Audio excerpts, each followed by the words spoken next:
12 tahun setelah hilangnya Malaysia Airlines 70 di Samudra Hindia Selatan, pencarian dilanjutkan. Analisis baru telah mempersempit kemungkinan zona jatuhnya pesawat, meningkatkan kemungkinan bahwa ini bisa menjadi upaya terakhir untuk mengungkap apa yang sebenarnya terjadi.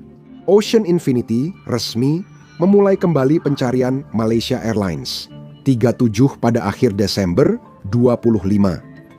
Ini bukan pemeriksaan luas, rencananya tetap seperti sebelumnya. Ini ditujukan pada titik di dasar laut. Setelah riset bertahun-tahun, misi ini fokus pada area baru di Samudra Hindia Selatan. Kapal utama perusahaan, Armada 8605, mencapai lokasi pencarian pada awal Januari 6 dengan membawa drone bawah air. Yang membuat pencarian ini istimewa adalah kesepakatan tidak ditemukan, tidak dibayar dengan pemerintah Malaysia. Menurut perjanjian, pemerintah hanya membayar hingga 70 juta dolar jika perusahaan menemukan puing atau perekam penerbangan. Ini menunjukkan keyakinan Ocean Infinity pada data baru itu. Dengan memanfaatkan cuaca yang lebih tenang selama bulan-bulan musim panas di selatan, tim berencana untuk mengunjungi kembali bagian-bagian area yang sebelumnya terlewatkan atau dianggap terlalu sulit untuk dicari. Pada malam Maret 2014, Malaysia Airlines 70 lepas landas dari Bandara Internasional Kuala Lumpur ke Beijing. Pesawat membawa 227 penumpang dari 14 negara dan 12 awak. 40 menit awal penerbangan berjalan normal. Pesawat naik ke ketinggian terbang normalnya, yaitu 35.000 kaki. Komunikasi dengan Air Traffic Control berjalan normal. Pukul 19 pagi, pesawat hendak keluar wilayah Malaysia ke Vietnam. Kata terakhir dari kokpit, "Selamat malam, Malaysia 70." Pesawat tiba-tiba berbelok. Lalu transponder sengaja dimatikan beberapa detik setelah pesan radio terakhir. Pesawat pun hilang dari layar pengatur lalu lintas udara. Radar militer menunjukkan hal lebih menyeramkan. Pesawat itu malah berbelok tajam dan cepat ke kiri, bukan menuju Beijing. Pesawat terbang melintasi Semenanjung Melayu, mengitari Sumatera, lalu menuju barat laut ke Laut Andaman sebelum hilang dari radar militer pukul 2 pagi. Jauh di atas lautan, tanpa radar dan tanpa kontak radio. Dunia mengira pesawat hilang, tetapi sinyal tersembunyi meninggalkan jejak di laut. Unit data satelit di pesawat tetap aktif selama 6 jam. Unit itu otomatis mengirim handshake atau ping ke satelit di atas Samudra Hindia. Dengan menganalisis waktu tempuh sinyal, ilmuwan menyimpulkan pesawat berbelok ke selatan dan terbang ribuan mil menurut data. Penerbangan berakhir saat pesawat kehabisan bahan bakar dan jatuh ke laut dekat busur ketujuh. Selama bertahun-tahun, banyak teori muncul, dari kegagalan besar hingga penerbangan hantu akibat kru dan penumpang pingsan karena kekurangan oksigen. Beberapa penyelidik menyoroti kapten karena simulator penerbangannya di rumah menyimpan jalur terhapus yang berakhir di Samudra Hindia Selatan.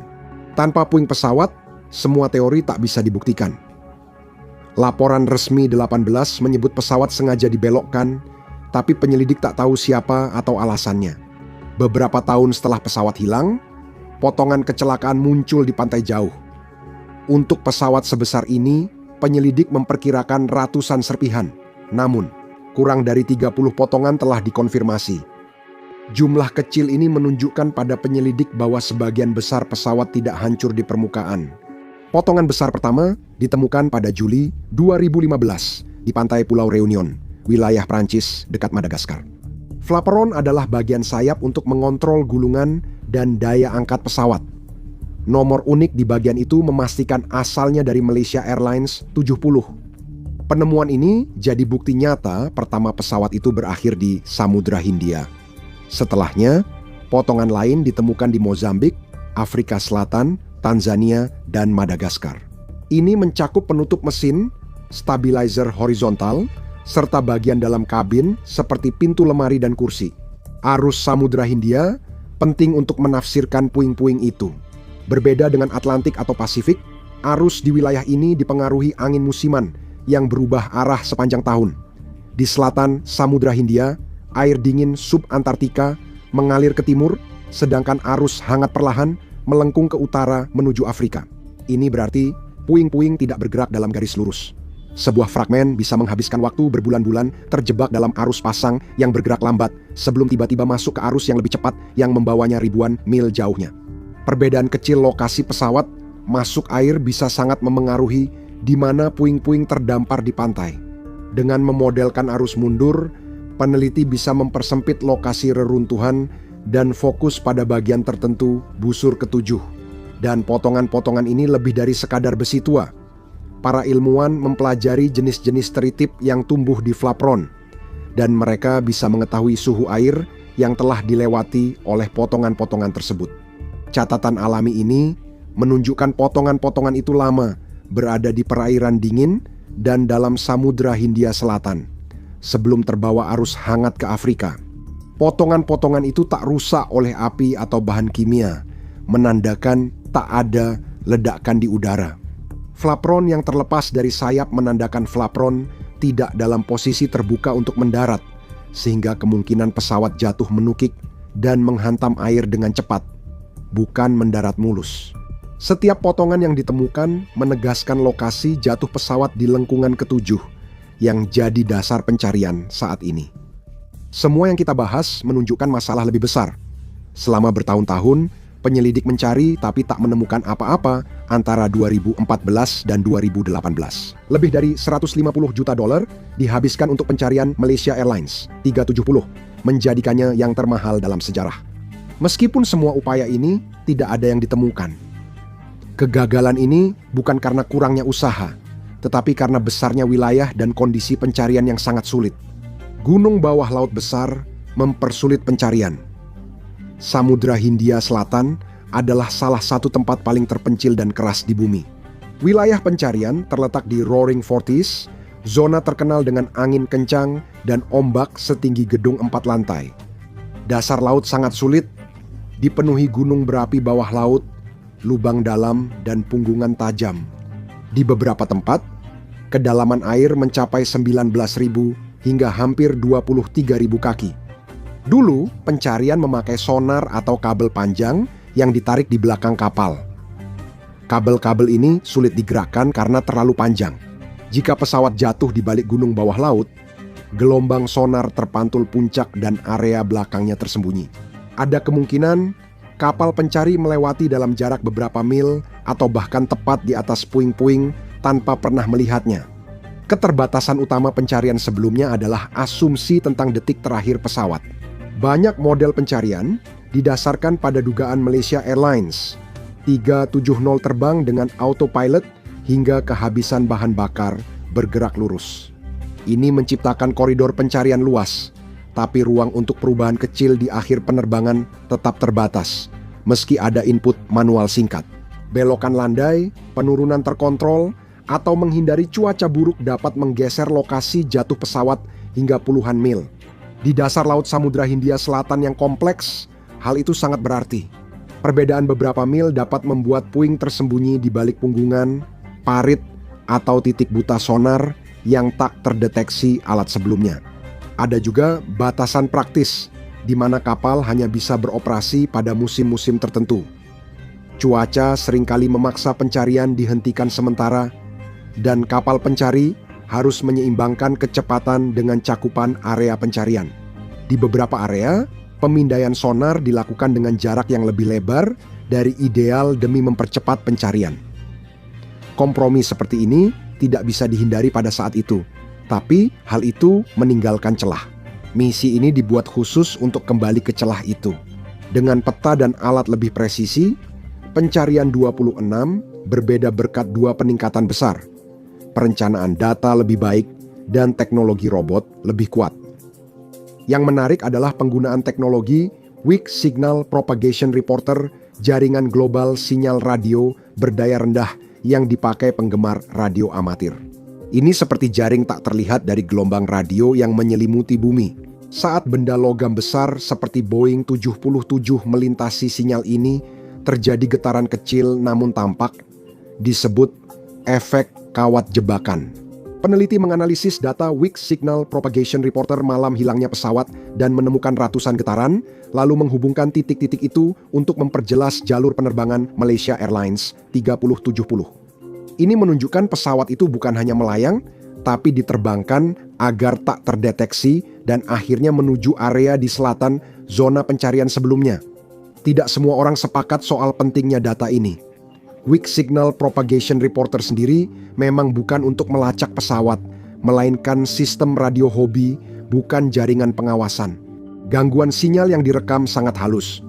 Kritikus menyatakan pola cuaca, kondisi ionosfer, atau pesawat lain bisa menyebabkan gangguan serupa. Dan karena itu, beberapa ahli penerbangan memperingatkan agar tidak menggunakan Weak Signal Propagation Reporter sebagai solusi tunggal. Mereka menyarankan Weak Signal Propagation Reporter hanya jadi pendukung bukti bersama data satelit, pemodelan hanyut, dan radar. Pendukung berargumen kekuatan Weak Signal Propagation Reporter terletak pada volumenya, bukan presisinya. Sinyal-sinyal tersebut berasal dari ribuan pemancar yang tersebar di seluruh dunia, menciptakan jaringan data yang padat yang tidak ada pada tahun 14. Ketika banyak gangguan independen sejajar di jalur, secara statistik makin sulit diabaikan. Dalam pencarian ini, Weak Signal Propagation Reporter tidak menggantikan bukti-bukti sebelumnya, melainkan digunakan untuk memperjelasnya, mempersempit area yang harus dicari oleh para penyelidik, bukan mengklaim dapat memecahkan misteri itu sendiri. Pada tahap ini, tidak ada teori baru untuk diuji, hanya bukti yang perlu ditemukan. Ocean Infinity memakai teknologi robotika kawanan, bukan hanya satu alat sonar. Dengan kabel panjang, mereka mengirimkan sekelompok kendaraan bawah air otonom Hugin atau HAUFs. Drone ini mandiri, menyelam, dan bergerak selaras di dasar laut. Dilengkapi sonar berkualitas tinggi yang menghasilkan gambar dasar laut seperti foto. Mereka dapat terbang dekat dasar laut, mengelilingi rintangan, dan melihat kebayangan yang menghalangi misi sebelumnya. Drone ini memakai AI untuk memproses data dan membedakan batu alami dengan benda buatan seperti sayap pesawat dengan akurasi tinggi. Menemukan puing utama akan memecahkan misteri dan mengungkap kebenaran tentang apa yang terjadi di kokpit. Dan kondisi pesawat akan menjadi petunjuk besar pertama jika badan utama pesawat sebagian besar masih utuh. Itu menunjukkan pendaratan terkontrol di mana seseorang mencoba menurunkan pesawat di atas air. Jika pesawat hancur jadi ribuan keping di area luas, itu menandakan jatuh bebas vertikal berkecepatan tinggi. Dua perekam penerbangan sangat penting ditemukan. Setelah 12 tahun, memorinya kemungkinan masih baik. Perekam data penerbangan akan menunjukkan kondisi pesawat, kinerja mesin, kebakaran, atau kegagalan listrik. Perekam suara kokpit yang hanya menyimpan 2 jam terakhir dapat merekam momen akhir penerbangan, termasuk siapa di kokpit dan percakapannya. Menemukan pesawat itu dapat menghentikan spekulasi seputar MH3 1370 yang telah berlangsung lebih dari 10 tahun. Itu akan mengakhiri spekulasi soal pesawat yang dicuri, dibawa ke pangkalan rahasia, atau ditembak jatuh. Bagi keluarga, pencarian ini bukan soal teori atau teknologi. Selama lebih dari 10 tahun, mereka hidup tanpa kepastian, tanpa menemukan puing, laporan pasti, atau tempat berduka. Banyak keluarga menyebut kehilangan ini sebagai luka yang tak pernah sembuh karena pertanyaannya tak terjawab. Menemukan puing-puing tak menghapus kehilangan, tapi mengakhiri penantian. Itu mengubah kehilangan menjadi tragedi pasti, memungkinkan upacara, investigasi, dan kenangan berjalan. Beberapa keluarga mendapat tempat peristirahatan bagi orang tercinta. Industri penerbangan mendapat peluang membuat aturan keselamatan baru agar pesawat tak hilang lagi. Kini pencarian memasuki tahap paling terfokus. Kapal Ocean Infinity, Armada 8605, beroperasi di Samudra Hindia Selatan. Misi tetap berjalan selama cuaca, peralatan, dan batas operasional memungkinkan, meski waktunya sempit dan kondisinya sulit. Tim tidak menyisir seluruh laut, melainkan fokus di area tertentu di selatan busur ketujuh. Bahkan tanpa titik jatuh yang pasti, pencarian dipandu oleh pemodelan arus, data satelit, dan analisis jalur penerbangan terbaru. Ini memungkinkan penyelidik memprioritaskan lokasi paling mungkin lebih dulu, serta berdampak pada keuangan. Dalam perjanjian, tidak ditemukan, tidak dibayar, Ocean Infinity hanya dibayar jika menemukan puing atau perekam penerbangan. Jika tidak, biaya ditanggung perusahaan. Mereka harus menemukannya jika puing-puing ditemukan. Kendaraan jarak jauh akan digunakan untuk memastikan lokasi dan mendokumentasikan kondisi pesawat sebelum evakuasi diputuskan.